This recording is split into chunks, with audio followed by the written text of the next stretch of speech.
Paul Rudd is our guest today. You know what? It's nice when 10s get together. You know, I was looking like a 9 that day. Yeah, we're all Dana. Yes.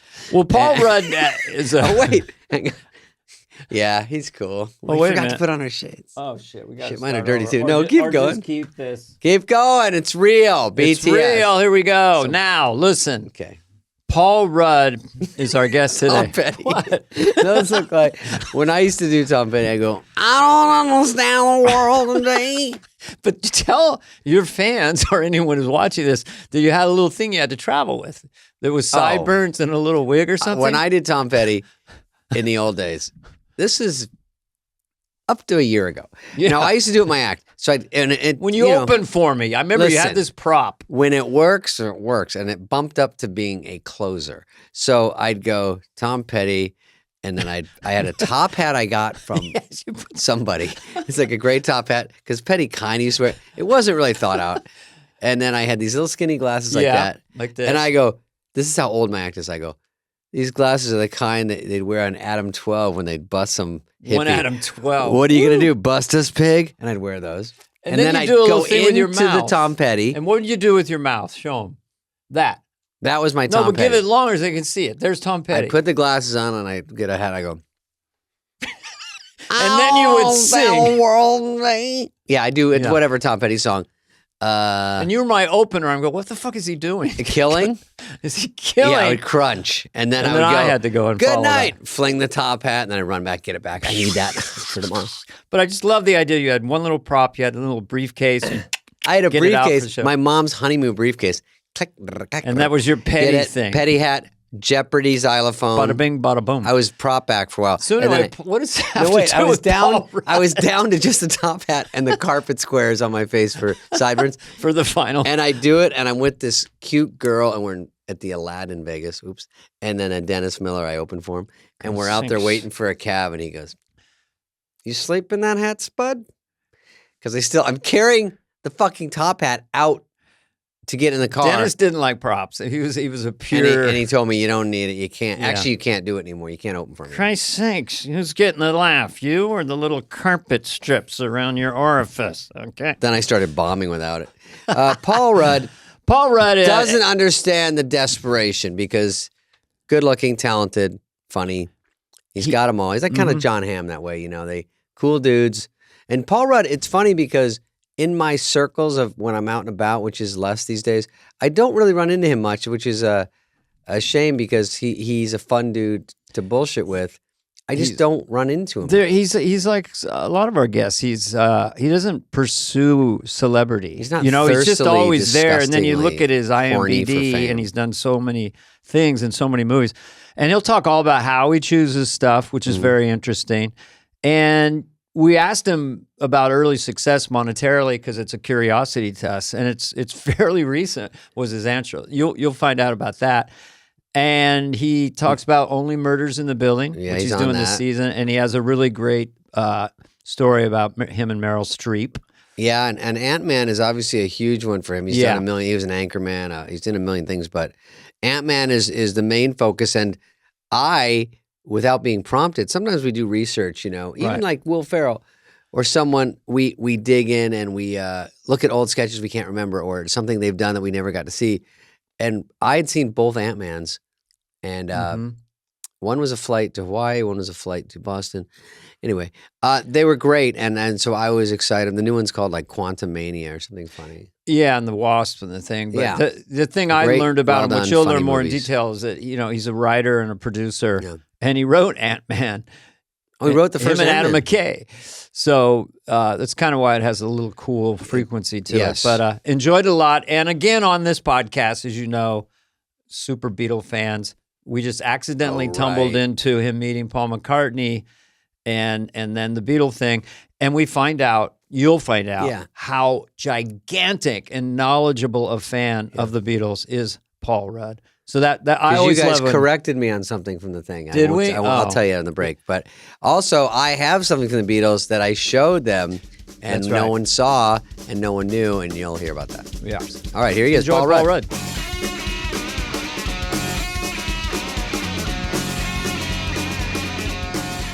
Paul Rudd, I'll just say it really fast. 5-time, remember the 5-time hosting club? Yeah. We're going to go over Clueless. He launched pretty fast. Yeah. Halloween 6, I was in Halloween 2. Stacey Dash was in Moving. I was in Moving, so 6 degrees of whatever. I read for Moving, for real. And you're moving. Yes, you move a lot. No, I read for the movie Moving, and they said, we're trying to get Dana. And I said, oh, fuck. For the schizophrenic guy who goes crazy and takes Pryor's car across the country? Yeah, your part. Oh, okay. Yeah. Paul, did you read for that part? No, I didn't. I was still in college. I remember when it came out, and it was very exciting, but I never got, I was just still in school. It was a little bit before my time in the industry. He turns down movies right now. That's all you do is turn down movies. Oh yeah. Oh my gosh. It's a daily occurrence. Yeah, that's great. All the stuff I'm turning down. They used to call Kevin Kline Kevin D. Klein. That's funny. I don't know. That was from CAA. I don't know if they call Paul Rudd, but what? I got exhausted. This is quite a resume. I know. It's like, where do you start? It seems like a dream. If I had a kid come out of college, I would write out. There's no declining there. I'll do it. Sure. Great. All quality work. Where do I sign? You produce, you co-write, you co-wrote the sequel to Ant-Man. Is that right? Mm-hmm. Yeah. The first one and the second one. No way. Really? Come out now. I didn't write that one, but I did. So they come to you as an actor, and then they say, and then you say, "Well, I'd like to co-write," or they offer it, or how does that happen? No, it just kind of happened. When Ant-Man first started, I was cast in that movie by Edgar Wright, who was the original director, and there was a script, and then they wanted to do something else, and then there was another script that they had hired from. They had written another person or another two people, I don't know, had written another script.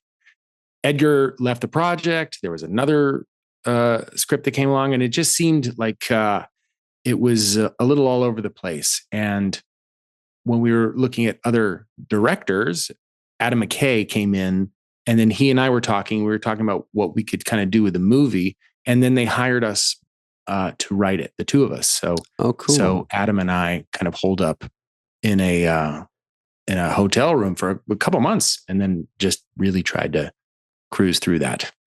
But he's such a great, McKay. Yeah, McKay can I would say the two of you in a room writing and making your choices, no wonder it was a hit. Adam is brilliant. I was not aware, but now I look at all the hits you've had. I'm assuming you had a hand in all of it. Sometimes you're a hired actor, but you seem like you'd say to Judd Apatow, how about if I do this? I don't know. I think you guys know, the way I think we've worked with a lot of the same people. There does seem to be a lot of improvisation or kind of a collective effort on, certainly with the way Judd works. We're all kind of working on things together and do your Judd. That's David. all. Okay. Maybe what are something at Largo if you want to come down? It sounds like he's got a little bit of he needs to blow his nose.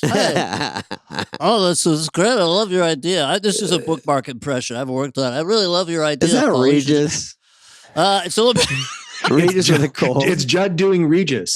All my impressions start from Regis. Shandling. Anyway, are you ready for this? Did you say what's with the Shanley? That was my Judd as Regis. Oh, yeah. As Regis. Just looking at the diaries of Shandling.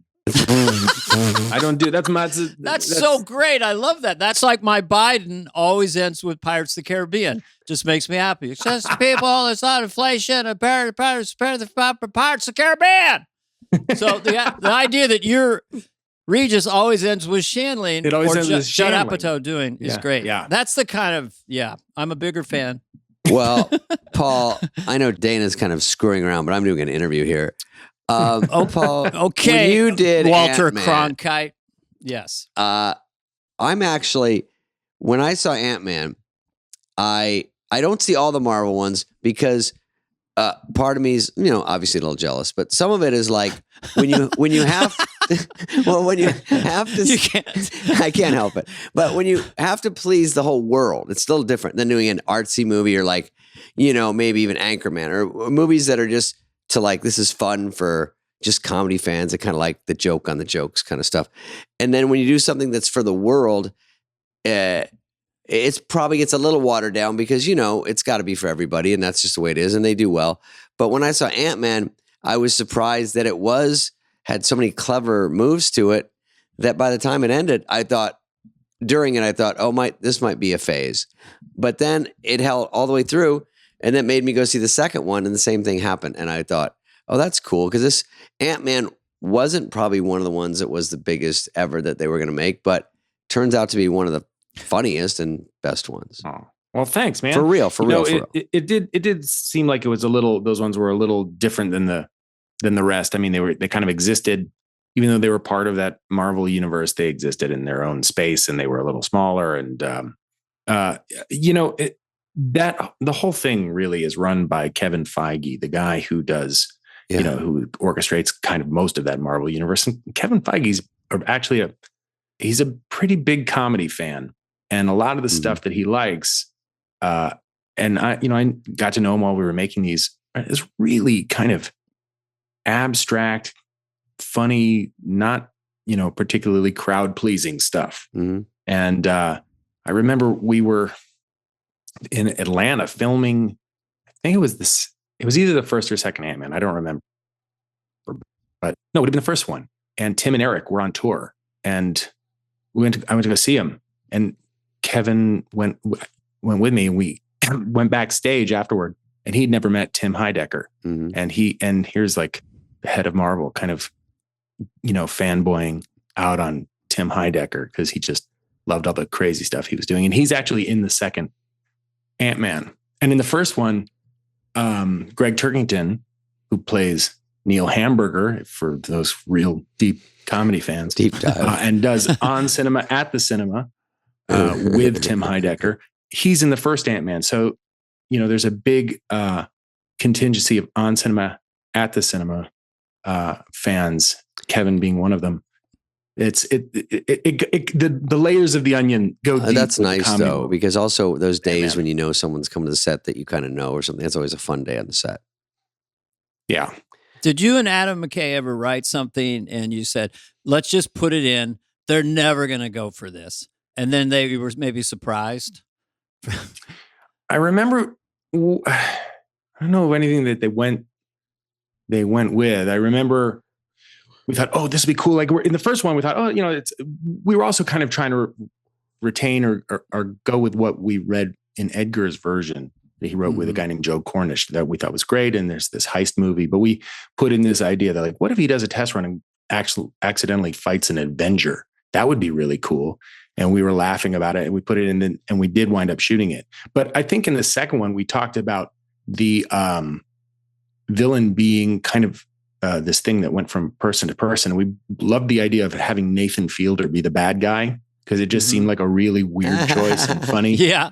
But then when you're, and then it would hop from person to person. And I guess when your villain is an invisible gas, they don't really feel like they're going to make that movie. Oh. I remember we liked that idea. I think most of the ideas that we had that we really liked didn't get made. Oh, okay. Wow, we sound a little bit bitter. No, not at all. You're lucky. Not at all. I do still want to see Nathan Fielder as a villain in a movie. Oh yeah, that's a perfect choice. Nathan For You. That's the name of the show, right? Or yeah. That was great. By the way, I think one of the funniest shows of the last 2 decades. Yeah. Yes, I totally concur. So you do Ant-Man, and you're how big? So you're already a superstar. I'll just say it, or a big star. I'll say it. Then you're in a Marvel thing, and how does that? What's that like? It's like your fame went to this other idea, right? I mean, the whole thing was and is strange because it's not really. I never saw that coming. I certainly didn't imagine that. Years later, I would still be kind of doing something like this. I was never a comic book reader. That was not my world really. And while it's been, an amazing thing to be a part of for sure, the whole thing kind of over time, it became so much bigger and a bigger thing in my life where I would go outside and people would just yell Ant-Man, and that, Right. and it's such a global That thing. was me. Marvel. You know, when you go to the airport, Yeah. I just had this when I went to Wisconsin. The people that aren't fans, but they have pictures and all these, Funko Pops to sign on. Yeah. And they literally like hate me, but they want me to sign everything. And then the second I stop signing, they hate me worse. It's just the weirdest thing that's turned into, oh my God, I have fans. And then, oh, it took me a while to figure out these aren't fans at all. They just sign this and get out of my way. They're just, that's it. That's true. They're like trading baseball cards. And they all hang out at the airport. It's a weird thing. Yeah. And I got, they were at the gate, Dana, in Wisconsin. I go, I'll sign one each of these things, but what? Which then they hate me immediately. But then I go, just how do you know what my flight is? How do you know anything? Right. And they're like, no, it's all cool. I go, no, but you're at the gate. And then they, no matter how many times they say no, they walk all the way down to baggage. And then they still hold them out. And I go, did I change my mind last 5 seconds? And then they go all the way to my car. And then I get mad. And it's always weird because I'm not in a Marvel movie. I'm just like, I don't get it. And then you don't even like me. What are we doing? They here? manipulate me by saying you're nicer than Spade. Yeah. So that I just keep going. I am? Really? No, I'm all nice right. to other people, not them. No. I'm nice. I'm nice to like I would celebrities. imagine there are fans there. They want you to have like a Joe Dirt poster or don't you rack your brain for another one. Like all that stuff. You get Emperor's New Groove. Yes. What's that? Emperor's New Groove. It's a David's animated hit. Yeah. Oh, Paul, I don't want to over talk about it, but when we started what was it like on Groove? Groove. You know who was on it at first with me? Hey, how's it going? Owen Wilson. We could go to Argentina and go surfing if you want to. Hey, all right. Yeah, all right. Yeah, there you go. Now I love Owen Wilson. And there was a moment when you're around him, you kind of can't help but fall into an Owen Wilson voice. Hey. He's so different. It reminds me of, there's Woody Harrelson, Billy Bob Thornton, and Owen Wilson. It just seemed to have this different frequency, the way they're navigating life. Mm-hmm. They talk weird. They say things different, but they're so charming, Let's talented. They say everything at kind of their own speed, at their own vibration. And Owen is he's brilliant. He's a really smart guy. Yeah. And we worked on this movie together, and there was this scene that we were talking about what the definition of love was to us, our characters. It was, and we kept doing it over and over again. And then the next day he said, I remember this article I read in the New Yorker, and it was from like 10 years ago or something. And he had found a copy of it and printed it out. I thought, who remembers an article they read in the New Yorker that was somehow applied to the scene that we were talking about? Yeah. I'm shocked he has a printer. Did he have a definition of love? I'm trying to, if someone asked me that, I'm not sure. Yeah. I think Owen is it's Owen and then a door opening. Yeah. Yeah. What does Owen turning into Regis Philbin sound like? Are you ready for this? We could go surfing in Argentina, but I sent him with my phone, a little painting that I did. He goes, we got another Basquiat on our hands. He's a big art collector and extremely well-read. Yeah. And Billy Bob Thornton is his own other lane, He talked about the 2016 election. All he said to me was, we got some John Wayne shit going on. It's just stuff like that. Just taking the whole election and distilling it.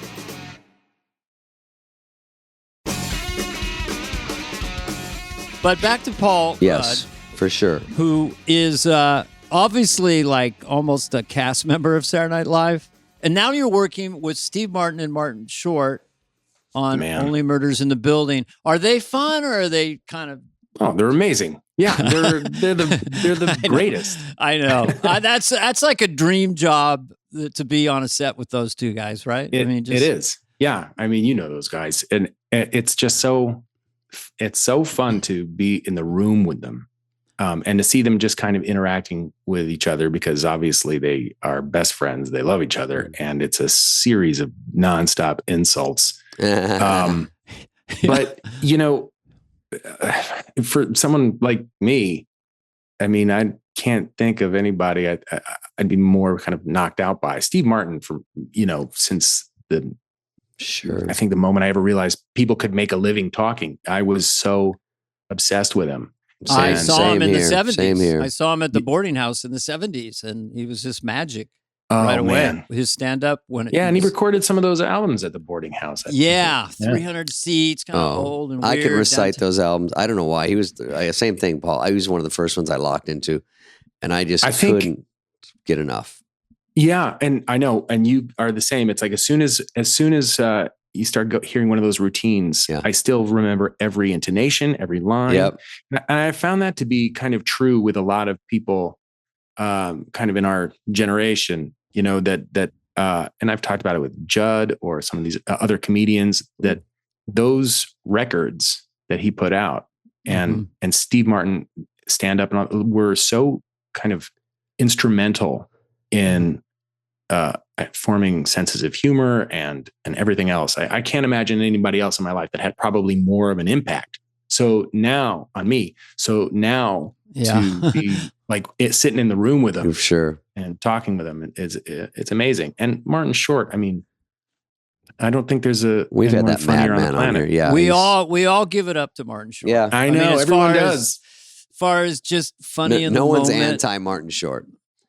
No, but you got Selena. And you got also. I saw a photo yesterday, very photogenic, beautiful Meryl Streep. So it's her too. So it's Meryl Streep. So it's kind of like a murderer's row. Yeah. It really is. I know. I still can't quite wrap my brain around it. Yesterday was the first day we filmed, and it was kind of a big scene, and it was the first day that we were all there, and I was just panicked. Mm-hmm. I mean, I'm like, oh, don't forget any of my lines. Don't. Have fun. Don't try too hard. I mean, right? Yeah. It's just the pressure. And then when I was leaving, Meryl Streep, who I'd met before, but I don't know really. Sure. And, I mean, I'm so kind of. I'm like she's a freak in a good her. way. Yeah, she's a freak. She was like saying goodbye. She kissed me on the cheek, and I kissed her on both cheeks like we were in Paris. It was so weird. She didn't say anything, but I was so I didn't know how to behave because I was so you literally went so starstruck. Started Frenching her. And I was like driving home, and I thought, I kissed both of her cheeks. I feel like an idiot. Yeah. What do I say? Maybe it's because all the your nervous. classic kissing sketches, which I don't know how many you've done, but they were like electrically funny. And I think you were in the very first one, and maybe you did it other times you hosted. The Kissing Family, the Vogel checks. Yeah. Yes. It was I was in the very first one, and I came back. I did a few of them. Yeah. Do you kiss at rehearsal or not? Yeah. You do? We did. Yeah. I mean, you really go for it in the in front of people, live show. But I think so. I think one time I even did it when Jason Segel was hosting, and I came back and just did the sketch. And I think I think he kissed me through. This might have been during dress. He threw me so hard against the wall that the whole set almost fell, like the wall. And he's a pretty big guy, right? He's a very big guy. And a very forceful kisser. There's a little bit of tension around it. It's irresistible not to laugh, because it's like the characters are doing it. And also Paul Rudd is French kissing Fred Armisen. Yeah. On camera. It's just the thing that would always, and this is what I remember the most from it. And I remembered it in the very first one was Fred, always saying, we're Vogel checks. And he was like, "Look, it's not. We're family. We're just Vogel checks." And it was always such an earnest reading that. We were rehearsing. I started laughing, and it was the one. It wasn't the kissing that made, I think, us laugh. It was funny. It was Fred going, Vogel checks. Fred has an earnest gear in his comedy when he would do the Californians, and the way he sincerely, no, we took the 101. Just the whole attitude is so earnest, but I get that gear that he has. It's so original and funny. One time This must have been, I don't know, like 15 years ago, maybe. I was at it was Bill Hader was having a birthday dinner, and it was at a restaurant, and we're sitting around across the table. It might have been more than 15 years ago, but Fred was talking about the Beatles and his love for the Beatles. And he just kept talking about the Beatles. And at one point I said, all right, so now if I want to listen to the Beatles, like what album should I start with? Or I started asking a question like I'd never heard of the band. That's and awesome. Then he started saying like, they're just these four lads. They're kind of mop tops. There's an album, and he would start talking to me because the guy is the master of a bit. Yeah. And he'll stick with it. Mm-hmm. And I won't talk to Fred for months and months. And then all of a sudden I'll get an email and it'll be something about the Beatles. And it'll be like, this is the band that I was talking about. And this has now gone on forever. I still get messages every once in a while from Fred updating me on some new things or some things about the Beatles, the band he was talking about that night. He's such a musical comic in his rhythms. And we had him on it. Once you get going on the Beatles, he knows, the 2 time to the 8th time and the middle 8. Oh yeah. He's a musicologist, Did you ever see his that DVD put out complicated drumming techniques with Jens Henneman? Yes. Well, I did see his special where he goes around to all the different drum kits and plays different they had that stand-up special comedy just for drummers. But he put out like a drumming. Oh God. It was complicated drumming techniques with Jens Henneman. I remember when my son was really little, he was obsessed with it. He loved drums, but I don't think he got the comedy. The drums are fun though. Yeah. But it's such a specific kind of thing that he's doing. And I thought it was the funniest thing ever. Well, when I first saw him at do the accent bit at the Largo. So he's going around and he's doing New Hampshire, whatever. And the accents are really good. And then I didn't realize in real time, he's getting very specific, like Bakersfield. I'm from Bakersfield. Like he's making up accents. And it slowly burns the audience down. When I saw you with Bill Hader and Fred and some of the sketches, I thought, wow, that's so much fun to be with those two guys. Oh man. Was that your first time? Was that sort of the group was Kristen Wiig and those guys? Mm-hmm. And then when you come back, is it different every time or would it sort of overlap? The first couple times they were still there. I mean, it actually made it a lot easier because I had a couple of friends on the show and a couple of friends that were writers. So I, obviously had always wanted to host the show or somehow be involved. And so the first time I got to host the show, it was a little easier because a few of my friends were there, Bill being one of them. And then, it's been an interesting thing to host over the course of several years where, I think maybe the 4th time or so I went back and was like, oh my gosh, it does feel really different because it's new people. Yeah. And maybe it was 2013. You did by 2013 had Fred and Bill left because that was your next hosting. 2008, 2010. The 3rd time was 2013. And then maybe Kate McGinnon had come in. I don't know if Kristen Wiig had left and you had Kate McGinnon. Yeah, I don't know whether or not it was like the 3rd time, the 4th time. Kate was there. Mm-hmm. It might have been. I think maybe I don't know. I don't remember exactly. Was Kenan Thompson there? Kenan was there. Kenan was there when you were there, I think. Kenan is the greatest. He was a child actor on the show, and then he just stayed on. That guy is an MVP, man. He never stumbles a line. He just doesn't miss a moment. I mean, every single time the camera will just like cut to him. He's got the perfect still expression. He's just so good. It takes a while to get that way on that show because you're waiting for a camera to cut to you, like you're in a Jeopardy sketch. Has to cut to you, and you don't want it too early. You're kind of waiting, and then you do your face. It's hard. It's really true because there are so many little technical things that it just takes time to learn, such as when that camera is cutting to you. Those pauses are unnatural. So you just have to learn those kinds of things. That's something that I think over the course of hosting a few times started to pick up because nobody ever tells you, oh, this is how you should really read the cue cards. This is how you really need to wait for that camera. And I was unaware, having not worked on shows really, like, when that light goes on over the camera, wait till you see that in your peripheral vision. There's another thing when you do a sketch, Dana, you know this. you get a big laugh at dress, and then you pause on air and it doesn't get a laugh and you look crazy, or because there's nothing there but you're waiting, or you run over it because it didn't get a laugh at dress, and you run over your laugh because you get it and you're like, oh fuck, I stepped on it. It's horrible. And if you think you're on camera for whatever reason, and then your line just doesn't do anything, and you realize later you weren't on camera, but at the moment it kind of deflates you for a moment. Sure. You think, oh, what did I do different than the dress show? It is like trying to catch the wind. I mean, but did you get to a point? It took me 80 shows as a cast member, I think, to get comfortable enough to say I'm consistently having fun. But as a host, what was it like just the second time compared to the first time and the third time? I mean, you seem incredibly comfortable. I'm not all the way through, but you're acting. Okay, you're I'm great not actor. comfortable. Well, the first time I was on total adrenaline, and it was so crazy. I remember feeling so exhausted when we finished the dress rehearsal, and then I thought, "Oh my God, I have to do this again." You shoot your load now. on that, The first time, I remember that first time feeling that.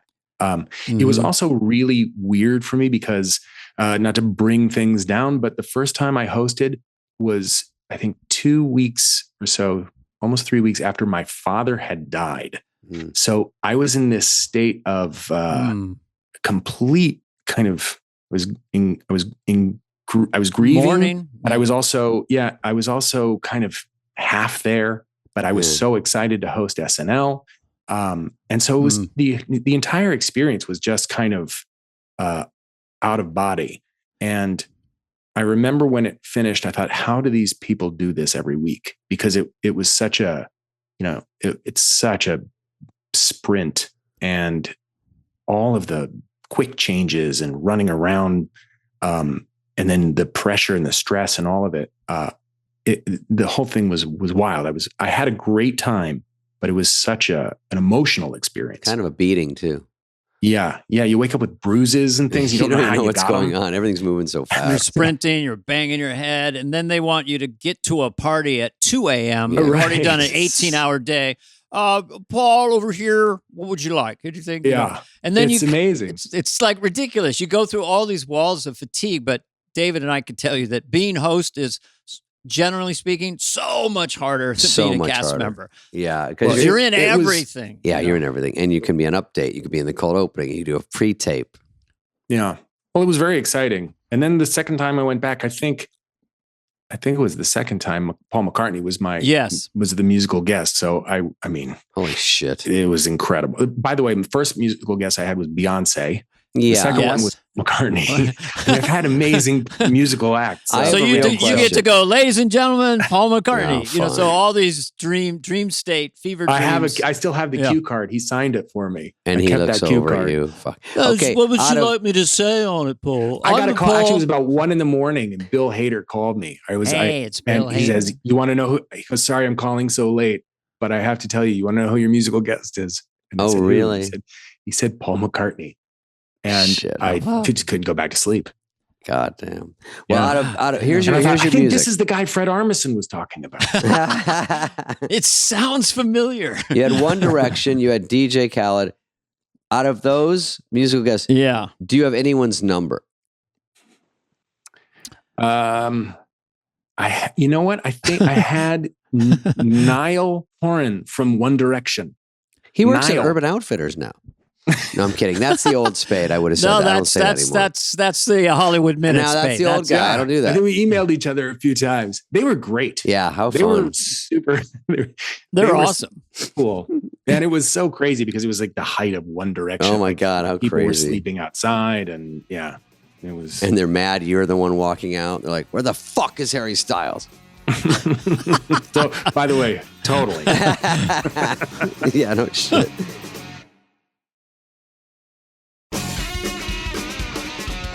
It's hard to get to know, like, we were told sort of between the lines, don't talk to the host a lot. Like, you don't want to get in their face when you're a cast member, other than, because it's like, when do you get to know each other during a week? Because, you do read through and you leave, and you're sort of separate and you leave. And then in rehearsals, you're sitting around for a little bit. So you can kind of bullshit about it while you're in between. We're going to fix something. Give us a minute. Fixing a light. And then you kind of get to know the host a little just because you're right next to them. Mm-hmm. And then you do this. There's the show, but everything's moving a million miles an hour. Then there's a wrap party. And then you feel like this kinship, but you didn't know anyone that well, but it's sort of a good feeling because you went through this. So the next time you host might be more fun because you feel like you've got a base now with everybody. Right. And you sort of know I imagine that. It's different with every host. Yeah. Because the first time I did it and subsequently second, third time, I mean, I've known people on the show and have been friends with people on the show. And you do guest spots too. Yeah. I had done guest spots. Yeah. But the idea, it's like, okay, well, that first day they were coming around giving a pitch. And then I thought, okay, well, I can at least go hang out with my friends and talk about sketches. So, you guys know how that week works. And then if Tuesday comes around, you go out to dinner with Lorne and a few other people from the show. Mm-hmm. Some hosts will then just go back to their hotel after that dinner. Yeah. I live in New York, but it's like, I just have to go home.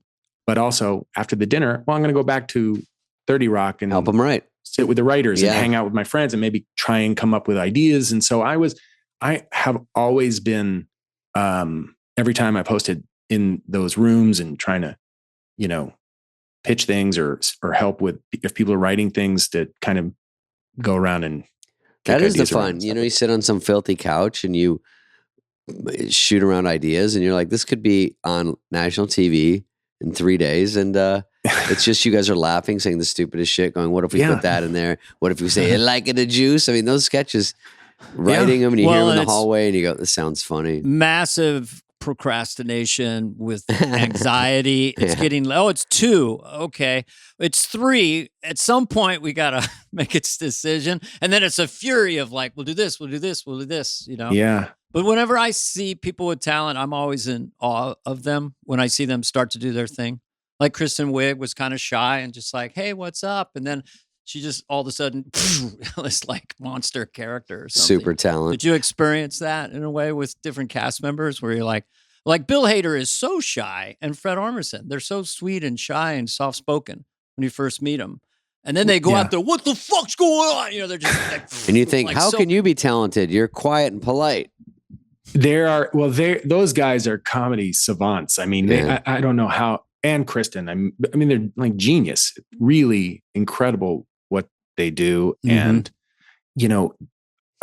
I'm always amazed, and I'm such a fan of funny people and comedy and people that have been on that show, fans of you guys. And so like to see all of this stuff kind of, in person and then get to do it with them. It's pretty mind boggling. Yeah. And to see Kristen Wiig, she can do everything. Yeah. To see them in their natural habitat when they get into a character and they're in a sketch and they're cooking, it's really fun to watch everybody killing it. Yeah. It's also fun, like you said, when you're kind of in rehearsing a sketch or they're figuring stuff out and you're standing around with everybody. Yeah. It's fun to see cast members who are obviously really close with one another, start to do bits. The king of it. And so hanging out is hilarious. Just bits ahoy. Yeah. We would do that totally. Too. I would try to write people into sketches I just wanted to hang out with. Like, you know what I mean? Just put everyone in, because I know rehearsal is kind of boring. They just have the tape on the floor. You don't know where this fucking set isn't even made yet. And then you're just blah. And they're like, okay, hold on. We got a lighting thing. Mm-hmm. And then you're just making fun of each other and someone's eating in the corner. And the pressure's off at that point. It's not pressure. You're just trying to get the blocking down. And it gets harder throughout the week, but it's definitely fun. You do Wednesday, and hopefully it lands, right? Yeah. Well, that's the read through. Right. And then by Thursday, you run it for the crew, and they kind of giggle. There's no sets, first time, second time. But you get a feel for it. You get a feel with the crew. You get a feel. There's a couple laughs. By the time the dress show came around on Saturday, I was thinking, we got nothing. It'd been beaten down by all the rehearsals and all the walkthrough. Did you feel that? Did you feel that like this thing peaked on Thursday? Oh yeah. No one's laughing anymore. We depend on the crew. They've already heard it 5 times. You're like, and then hopefully sometimes at dress, you're like, damn, this is killing. It's really fun. But then you have to not peak at dress. How did you manage that? Well, I just want to try and make my way through it. I can imagine peaking a dress and not. But that has happened. I mean, there was one sketch that I think like repeatedly kept coming back that I always liked, and it never made the show. And I think the second or third time I said, "Look, we tried again," but we never got to it. And I think one time we tried. If it goes through read through and doesn't get on, it's got a stink on it. Even if there's no other reason other than someone just read it wrong and they forgot to do the accent, and you go, no, it's just, and they go, nope. The second time you read it, everyone just leans back, and you're like, don't you fucking take a dive on this one? It's good. And it's hard to resuscitate it. Or if it got on dress and goes away, there's always that, well, there's a reason it didn't get on air, so it's hard to resuscitate. And I've had that. It went on dress and then it didn't go. But I always loved it. Give it a chance. Do you want to share with us? Maybe it was about the Giving Tree. I remember it was a dad reading the Giving Tree to his kids, not realizing that it's so sad, and he starts to spiral out, and then winds up crying and drinking, and the cops come to the house. I mean, it just evolves into this. Even now, as I describe it, I'm thinking, no, I see why this didn't make What was the kid's name in the sketch? I don't remember what the kids' names were. I'm just trying to do an impression of Lorne not thinking the sketch is going well at read. I think maybe Bobby Moynihan might have been one of the kids, but I think maybe a girl was one of the girls might have been named Susie. Susie's sad. Bobby sits back. Bobby has a tear. And that's this is at read through. He's reading stage direction. Right. Yep. Yeah. That's sorry. It. Yeah. And it's starting. Like this one's not going to make it. Yeah. Sense memory. Has there ever been, like, for you guys? Did you ever do a sketch that like was the biggest surprise, that it was the sketch killed so hard and you really didn't see that one coming? Is there one that sticks out for either one of you? That Well, I would say, if you want to go, David, from my very first SNL, I'd never done sketch, and the Church Lady sketch with Sigourney Weaver and Phil Hartman and stuff moved up to the first sketch, and then it really killed. And it shocked me. I'd never had a dress on. I'd done a little bit of the character in my stand-up. So that was a big surprise. Yeah, I just did one where it wasn't that big of a sketch, but where I was a receptionist and I kept condescendingly talk to people and go, and you are, like, it was like a Hollywood person, didn't really, made people explain their credits. And then it was last in the show and got put to first in the live show. And it was Roseanne. Phil came in as Jesus. And there was one other person, but it killed, and it was first one up. And that was rarely happening with me. Dana, it happened every week, but to get the first sketch out was a big one. When I did the Pepper Boy with Sandler, it wasn't really happening throughout the week. It did not happen at dress, but we both just went for it hard. Of course, we had Farley in there too, the ultimate button. So that crushed on air enough that Sandler called me at 4 a.m, and just said, Carvey, Pepper Boy. That was it.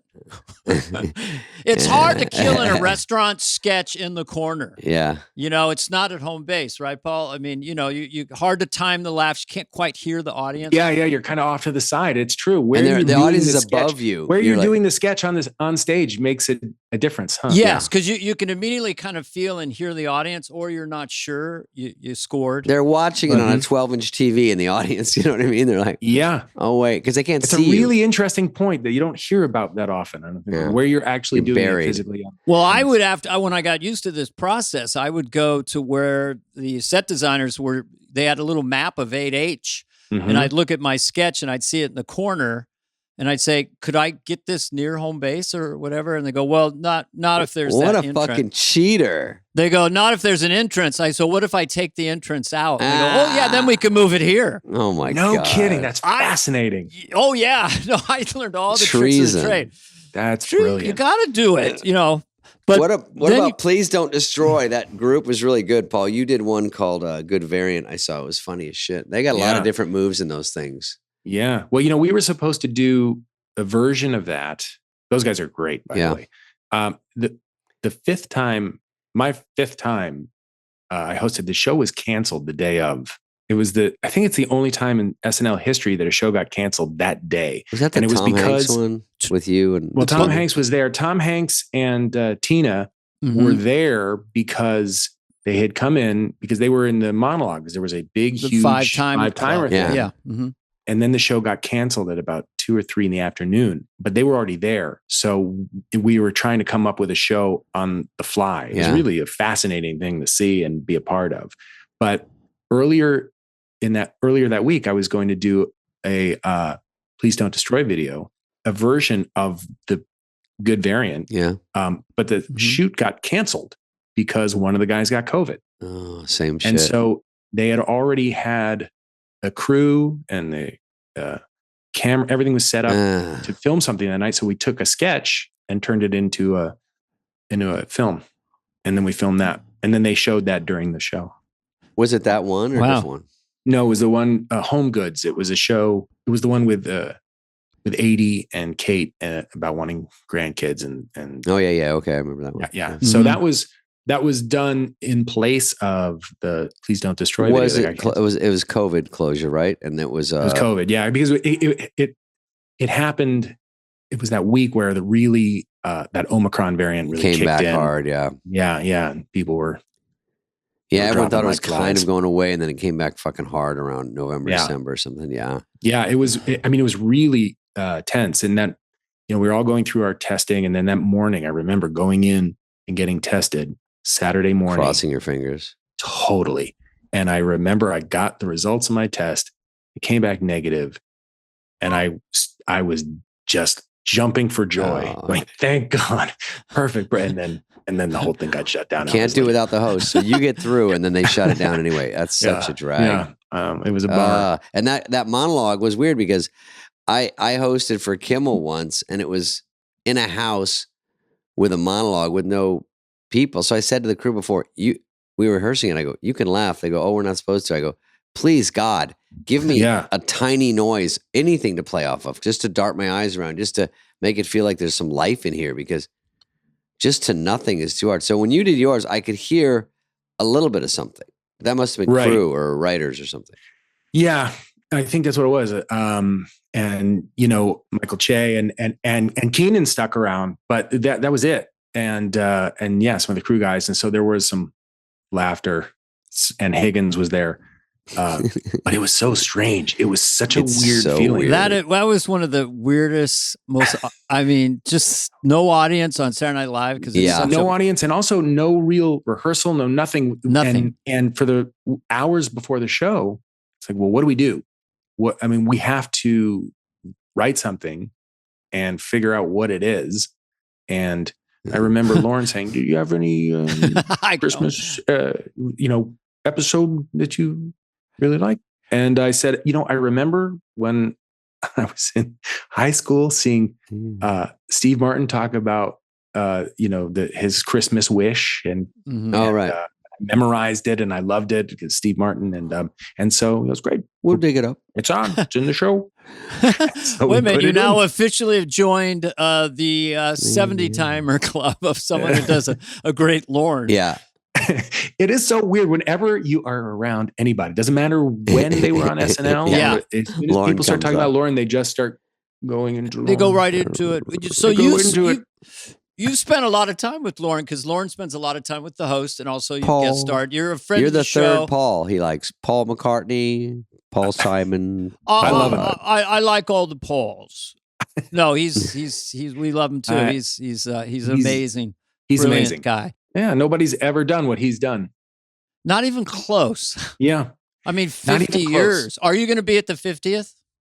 I certainly hope so. Yeah. I would love to. I was at the 40th, which was, what an incredible. That was a real fucking blast. I remember we had a little running gag. I just had met you that night or something. That's exactly right. Liked you right away.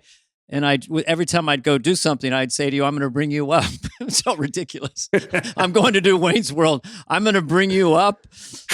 But that's right. Yeah, that was the 40th. But so with Lorne and your relationship, do you have any, I hate to say, hey, I have any stories about Lorne, but did you ever stay all night at the party or do you kind of, because Lorne will stay till 6 a.m. Do you kind of go, Lorne, I got to go or? No, I'll never leave early. Okay. Oh, you smoke it out with him. You wait, especially if I'm sitting at a table with Lorne. I mean, I will. Even recently, I went just to watch the show, and it's like I'm at that party, and it's like the greatest thing. I went with Marty and Steve were hosting, and and I'm at the table after with Martin Short and Lorne. And then, of course, I'm in the middle, and I just want to start hearing them talk about Three Amigos, which, of course, happened. Yeah, and it's amazing. It's amazing. There are many times that I just kind of step outside of what's actually happening in the moment and say, I cannot believe this. I just can't believe it. Yeah. And there's something like having it on the show with these guys. I had it at that table listening to the Three Amigos stories. I had it when I was hosting SNL, and Paul McCartney was the musical guest. And there were many times that week that I couldn't believe what I was seeing.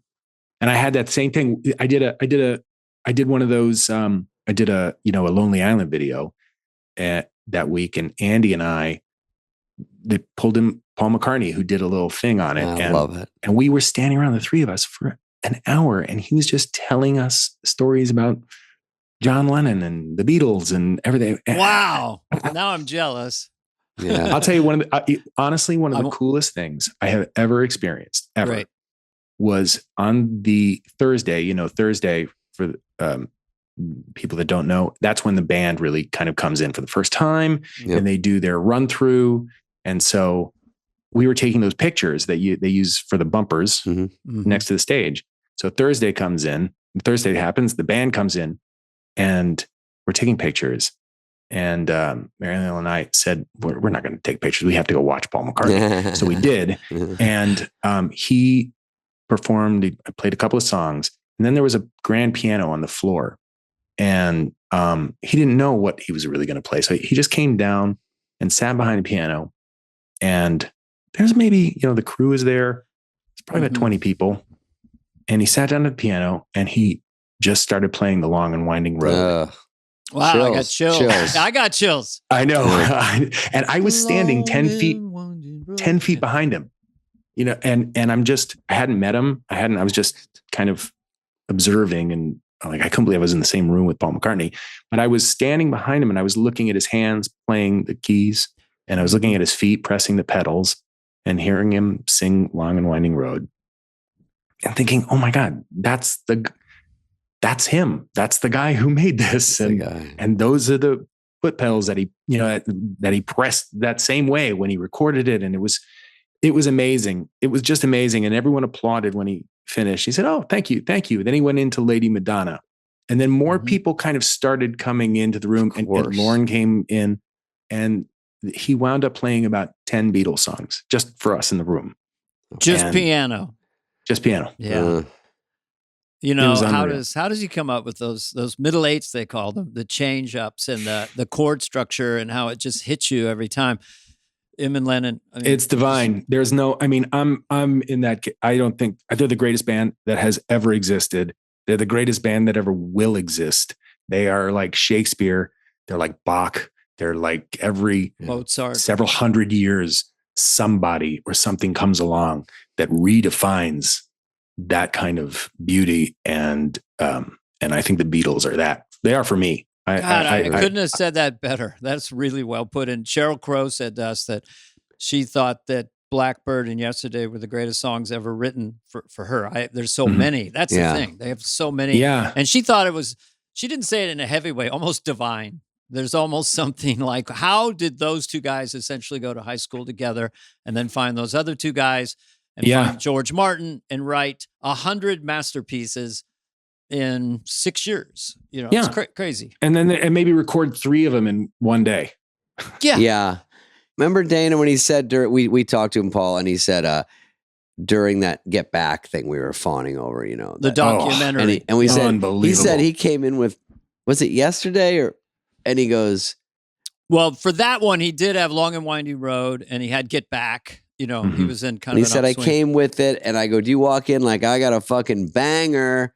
And he goes, "No, you can't. You have to go under and just go, hey, I got one. If you guys want to hear it, I worked on just for ego wise, like let everyone go, let us find it if we like it, And And I think it was either yesterday or some other monster.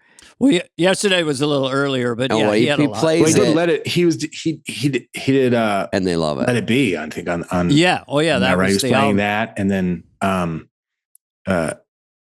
my God, when he sits down, he's playing, and he is playing. Get Back, and George and Ringo are just sitting across from him listening, and Ringo starts clapping his hands to a beat, and you just think, and same thing, like, how are we seeing this? This is the first time these guys are hearing this. They don't know what this song is going to be. It's just, it's magical. I couldn't get over that I wanted 9 more hours. I couldn't believe what I was seeing. Wow. I mean, in my age group, I was, watching them in real time, having older brothers. So I was 9 when they were on Ed Sullivan. But I love when I hear someone who probably first heard them in the 70s, late 70s, because the wave was so high, and by they left at 69, I don't think anybody, even them, understood what had happened. Right. So and then people like you come along, and then younger people keep coming along, and we're all trying to figure it out. And Dennis Miller said to me, he can figure out the Stones, he can figure out Pink Floyd. Dennis Miller said he can figure out Zeppelin. And he goes, honest to God, Carvey, I can't wrap my mind around the Beatles. Okay. It's too much. I know. It's true. It because they have that thing that you can't define. It's something otherworldly. It's why if you play the Beatles for kids now, they cotton on to them. There's just, it's hitting all of us on some kind of level that is something else. I don't know what it is, but I'll show you this thing I just got, Paul. I got fucking Lennon's glasses from that photo. No way. Oh my God. Oh, his real glasses? The real glasses from that photo. Oh, wow. Oh my God. Isn't that sick? Damn, David is holding up a picture of John Lennon, and he bought the glasses at an auction. I'm just telling the listeners. Yeah. It was a bit steep, but it was because you never see shit like that come along. And I saw it, and I was like, and I called the auction place, and he goes, well, it's going to go up. I said, I got to try to get in there. And I just got horny for it. I was like, it's too fucking cool. Because when in your life, Lennon and McCartney, and they had proof it was his. And I said, oh, I used to with a friend of mine at some of the SNL parties. That was really cool. Everyone's really, just cool people are coming to the SNL party. Maybe it's Elton John or whatever. And we used to imagine, what if John Lennon could walk in? We were like, everyone would just stop. And so, anyway, I'm with you, Paul. You, me, Fred Armisen, and David, and whoever else wants to join us, we should have dinner and just fan out on I mean, try to there are, like, I will talk about the Beatles forever. Once that subject comes up, or if I see a picture, or if there's some kind of video clip or something, conversation stops. I know. Yeah. I love the unheralded ones kind of compared to, we hear Let It Be a lot and Hey Jude, they're brilliant, but Here, There, and Everywhere for no one. I mean, No Reply by John Lennon is one of the most heartbreaking pieces of, and Paul maybe wrote the middle eight. Anyway, back to Paul Rudd, who's a super Beatle fan.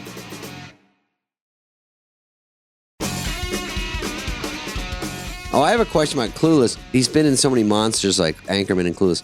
Yeah. When did you make your first $1 million? Was it around Clueless or around after that? No, God. Wouldn't have been Clueless. No, that was But did too that early. get you paid after that, or did it take another 5 years? No, not at all. I'm going to guess. Let me see if that was 95. Oh, by the way, we came out in 95, and so did Billy Madison. So Clueless, Tommy Boy, Billy Madison. Oh, that was fucking some comedies. My God, yeah. Mm-hmm. Yeah, I don't. Way later. Way late. Well, it might have been like actually kind of around Marvel. Because it honestly. wasn't you were really? an ensemble one, so they can't pay everyone that much if you're in a movie with Will Ferrell or Steve Carell or you had a lot of those. So then when it was Paul Rudd's movie, then they do a little bit better. Honestly, I'm just happy to work. Of course. Well, I know, and certainly with those guys. I mean, I'll do it for free. Wet Hot American Summer is a little nugget. That's just now I don't remember everything about it, but I remember going, this is a cool movie. And I tried to get that director to do something, I think, because I thought, oh shit, this is such a weird, funny, cool, low budget, well done. You must hear about that one a lot. Yeah, I think it was probably partially responsible for me getting cast in Anchorman, honestly, because it was a movie that came out and no one knew it really, but comedy fans and comedy writers really kind of took to it. And I loved it when I read it. It took a while to get it made. No one wanted to make it, but I had met David Wayne and Showalter and a lot of those guys. They were in a comedy troupe called The State that used to be on MTV. And, they lived in New York and I lived in New York and I was a comedy fan anyway, and we had some mutual friends. And so I met them and David said, we have this script. If you want to read it, I think I had just done Clueless. I mean, it wasn't that long afterward. Wow. And I read it and thought, I've never, this is the funniest thing I've ever read. And you never get to really read anything that really makes you laugh like that. Or I certainly hadn't up until that point. I felt that way with Anchorman too, but I used to keep that script around and just read it for pleasure because it was so funny. Well, and also to get it from the script to the screen, there's so many ways you can screw it up. I'm sure you know this. I've done a lot of comedy movies, and some just don't connect by the time you go through all the process, and you're like, "Fuck, where did it go wrong?" And well, I think that with that, it was just like there weren't many cooks in the kitchen. Yeah, and it had a very small budget. No one was really paying any attention. And we filmed it at a summer camp and it was everyone that worked on it. I think we all had similar sensibilities and we found the same things funny. Like and so Meatballs or something. Yeah. It was like a singular voice. And I remember Zach Orth, the actor a friend of mine that was working on the film, halfway through said, I don't know if this movie will ever come out. I just want to get a copy of it. It's a very good sign. So I just wonder, when I'm looking at these notes here, studying your career, it's quality. I mean, I don't see any evidence of you taking a role because you needed the money or something. It just seems like there's a consistent theme with you. It's all the way through. You did Living with Yourself. You executive produced, got a Golden Globe nomination where you played opposite yourself. All kinds of quality work. So were you ever tempted? Like, have they backed up the Brinks truck for commercials? I mean, but commercials are totally fine. I would do any commercial if anyone's listening right now. In the 90s, you weren't supposed to do them. Taco Bell, sorry. But now, have you gotten stuff where because of Paul Rudd, the image that you're like, I'd like to take a lot of money. It's just not for me. You're at that point now where you have to navigate that. Well, yeah, I think that I'd say through the, majority of my career, I've always tried to make as many decisions. If I had the luxury of making a decision, to have it be an artistic decision and never trying to do anything for the money. And that's usually good. Sometimes you have to. I could certainly point you to a couple on that resume that I'd say, well, that one I kind of like. Okay, we'll ignore that. But no, I would say not. I would say of the decisions that I've made in my career, 97 to 98% of that has been because I really thought it was something I wanted to do and that it had the potential to be something fun or interesting or something I would want to see. And I tried to always have that kind of be my guiding light. When I was in my 20s and 30s and I wanted to be an actor, I really also went a different kind of way. And I would always think of bands that I really liked. I would always think of music always seemed to kind of be the North Star for me, more so than other actors or acting careers. I would just think of musicians that I liked, and I liked lots of cool indie musicians. And I thought, well, would Tom Waits think this is cool? Yeah. Would he do this? Or would Elvis Costello do this? Would he make this decision? And it seemed like all the things that I liked were artistic decisions made by people who I admired. And so I really tried to kind of follow that path. With comedies, that, I think with Wet Hot American Summer, and then when Anchorman came around, those were two things I really, really wanted to do because I felt as if more than anything else I'd ever read up until that point, it spoke to me and my own kind of what I thought was funny, and I really wanted to be a part of that. And I think that then turned into working with Judd over and over again. I didn't see, much like the Ant-Man thing, I didn't see that lane coming. I did not expect over the following many years to work with a lot of those guys again on a lot of comedies. It was the most fun. It still is. Yeah. But it was always, I think I was always following that. Like, this would be fun. I think this is funny. I really like these people. I like these actors. I'd love to be a part of this. So. Wow. I think the two lanes that explain this, one is what you just said, and the other of never losing a sense of awe and wonder of this remarkable good fortune we have to be in show business. And for sure, you meet people that get bitter or kind of angry or whatever, rather than just like, I can't believe we're able to actually do this on any level. I mean, right now I'm working. I think that all the time. Yeah. I'll be, even it's like you're in the middle of some scene and you're just going some improvisation about farts or something. You think, I'm at work right now. This is my job. Okay. Before we let you get back to your other job, so you label things. Kevin Nealon told me you love a P touch, which you make labels, and you love to put labels. A P touch. And you put labels on everything. You have one? These are my Paul writes too. Here it is. That just organizes your brain to get it labeled. These are my AirPods, and by the way, it's my second case. That's why it says number 2. That's hot. All right, so are you with your wife and are you the tidy one, or equally as far as having the kitchen clean and stuff like that? Well, she's pretty clean. She'll, but I think that there's a level that I will take it that is maybe a little, Yeah, I'm kind of the same. Little too Gene the anal retentive chef. Yeah. Oh, Phil. Do you have any other secret show business dream?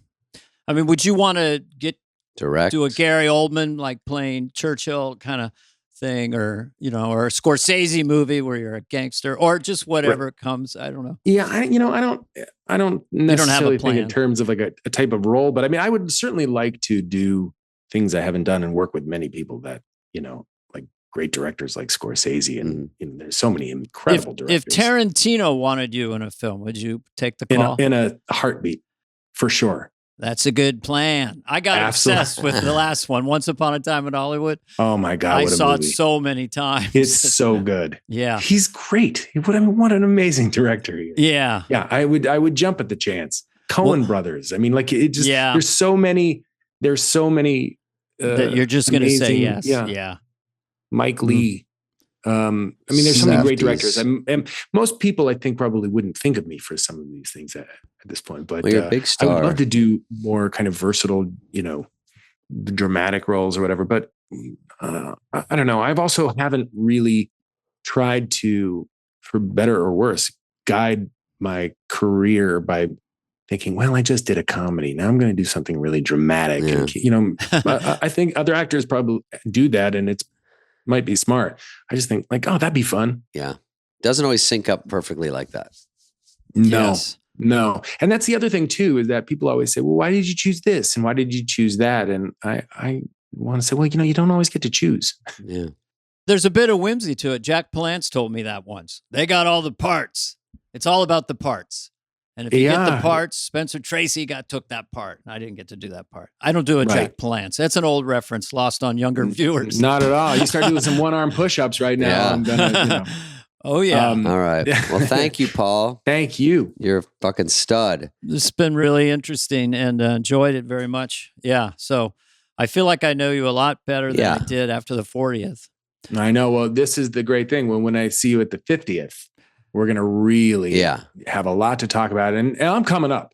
If you bring me up on the 50th, I'm coming up. I'll be so excited to see you. I'll kiss you on both cheeks. Yeah. And then go, what did I just do? Oh my God, I'll be Dana's so +1. Paul, thanks, buddy. Very cool of you to come on and talk. And thanks for having me, guys. I appreciate it. Say hello to I really appreciate it. Steve and Marty. And I've never met Meryl Streep. Selena. Tell her I love her. I will tell her. I will absolutely tell her. Thanks, Paul. All right. Hey, what's up, flies? What's up, fleas? What's up, people that listen? We want to hear from you and your dumb questions. Questions, ask us anything. Anything you want. You can email us at flyonthewall@cadence13.com. David, have you ever been to Paris?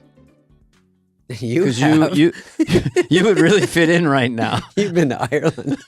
Oh, me? Yeah. Yeah, that is so Parisian. What? It's just a Parisian. It's cool. This whole thing? It's this freezing in here. What? Dana. David. We have a Q&A question. It's very hip. We have questions. Greetings to my favorite SNL alumni, and Spade. I'm a huge fan of both Dana and David. It would be a lifelong dream to speak to them. Well, you get an email. That's close. My question for them would be, you're on a plane and the plane is going down. Tragic, horrible scenario. Kind of cryptic question so far. And you have a chance to enjoy one last pleasure before it goes down. Do you A, eat your favorite snack, B, drink your favorite drink, C, kiss the stewardess that's up for it, D, make someone laugh, E through Z, look out the window and watch. Thanks, guys. Thanks, guys. Thanks, guys, to cheer you up. My first question for him is, Bobby, could it be a derailed train in the Swiss Alps? Because that seems kind of cool in a way. Similar, yeah. Build a fire. Less scary. And an igloo. What out of his choices? Snack, drink, kiss, laugh, or just do nothing. Yeah, I would probably slam a drink and just, I'd get some 1942 tequila because I, for once, wouldn't worry about how much it costs. And then I would probably look out the window. I wouldn't want to I would reenact in the aisleway your squib farty thing. From Warning Shot. Dude, Warning Shot. Yeah. You sent me the trailer. Warning Shot. Hell yeah, did you ever see the trailer? I did. It's hysterical. This is a great movie. Warning Shot with David playing like a mob heavy guy. Very serious mob guy. And one of our big famous people we interviewed said we should do a sequel to Warning Shot. It's a good movie, by the way. So I'm not making fun of that part. I'm making fun of a story I told about the shooting. Heather, do you remember that story? I always thought you should play a mob boss. I want to play a bad guy in the new Megan movie, so I'm going to check it. Megan, the doll that everyone wants to fuck. Megan, did you know Megan the Megan robot? 3 or something? What? Megan is the robot, and I saw a picture, and she's like, hi. I'm like, she's 9. Do we have to give her heavy eye makeup, Kylie Jenner lip kit? She's got her hair blowed out. Went to the blow dry bar. I'm like, all right, can you just be a robot and get some fucking shit for me and like do beep bop boop? It's like, hey, what's up? I'm Megan. I have an OnlyFans. What's happening? Go ahead. No, that's a great observation. Is that off Megan, the top of your head? Yeah, it's a robot. What's your IQ, man? It's a robot movie. Oh, I know of it. I haven't seen it. We watch All Creatures Great and Small. Would you like me to do anything for you? Oh, yeah, go get the paper. Anything else? Megan? Oh, hello, I'm Megan. Just saying. And I am a robot, and I'm hot. I know. Megan, Would you like can some I change cocoa? your voice? Because it's not as sexy going, well, I don't know. Isn't that what her voice is? Yeah. Kind of nasally? Yeah. I am Megan, and I am a hot robot. We got to change her voice. Make her more hotter. Bobby, anyway, that question was awesome. Yeah, I Bobby, hope good we job. Fulfilled your wishes. This has been a podcast presentation of Cadence 13. Please listen, then rate, review, and follow all episodes. Available now for free wherever you get your podcast. No joke, folks. Fly on the Wall has been a presentation of Cadence 13. Executive produced by Dana Carvey and David Spade, Chris Corcoran of Cadence 13, and Charlie Finan of Brillstein Entertainment. The show's lead producer is Greg Holtzman with production and engineering support from Serena Regan and Chris Basil of Cadence 13.